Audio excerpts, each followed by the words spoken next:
In September 2000, Ariel Sharon, then Israel's opposition leader, entered the Al-Aqsa Mosque compound. Surrounded by heavy police protection, he stepped into the third holiest site in Islam, an illegal move under the international status quo. Located in Jerusalem's Old City, this sacred space is also one of the most revered in the world.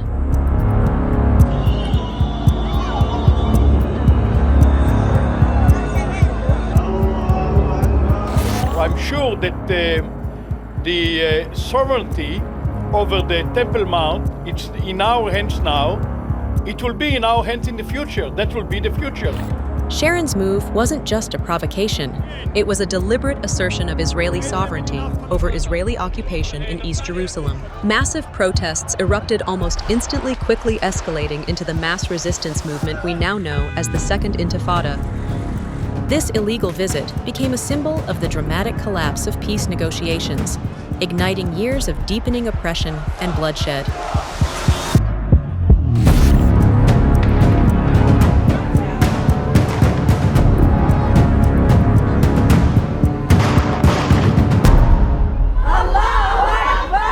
More than 2 decades later, history seemed to be repeating itself when far-right Israeli National Security Minister Itamar Ben-Gvir retraced Sharon's controversial steps.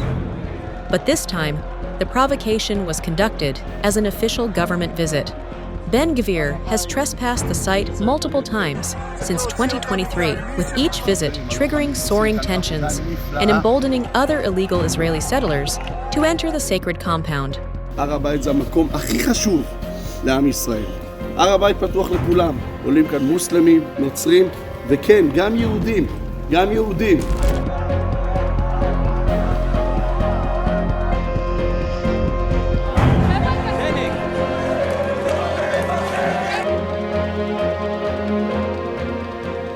By challenging the long-standing status quo that prohibits non-Muslim rituals and prayer at the site, Ben-Gvir's actions have empowered illegal settlers and far-right groups who see the compound not as a sacred Muslim space to be respected, but as land to be claimed by Jews.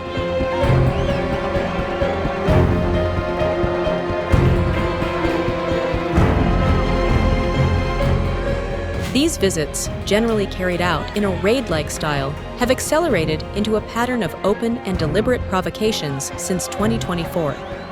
Settler and extremist, far-right groups regularly storm the compound, with Israeli police protection, openly defying international law and the established status quo.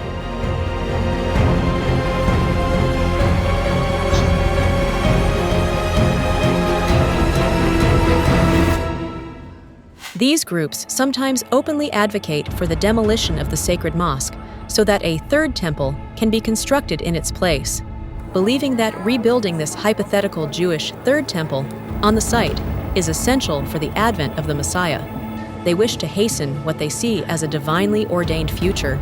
Some invoke biblical promises viewing control over the area as the fulfillment of an eternal inheritance.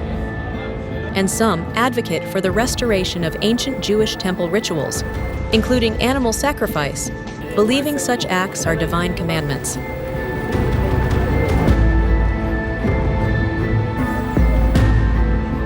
Since 1967, international agreements stipulated that Muslims would maintain religious authority within the compound, while Israel would manage security and entry from outside. This informal understanding, known as the status quo, allowed Muslims to pray freely and non-Muslims, including Jews, to visit under certain restrictions, but it explicitly prohibited non-Muslim prayer and rituals at the site. However, with each incursion, Israeli raids and stormings escalate from symbolic provocations into overt challenges to long-standing religious and political arrangements.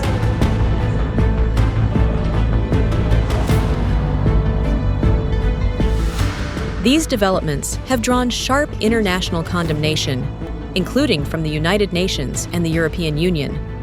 The visit made by the Israeli Minister for National Security has the potential to increase tensions. What red line does Israel need to cross for the Security Council to finally say enough is enough and to act accordingly? For Palestinians, these ever-frequent aggressions threaten not only the sanctity of the holy site, but also their cultural identity. These incremental visits are not negligible incidents, but severe violations, undermining the very foundations of the long-standing agreement. Every raid fuels fear of a creeping Israeli takeover and desecration of the holy site, which would inevitably lead to widespread bloodshed.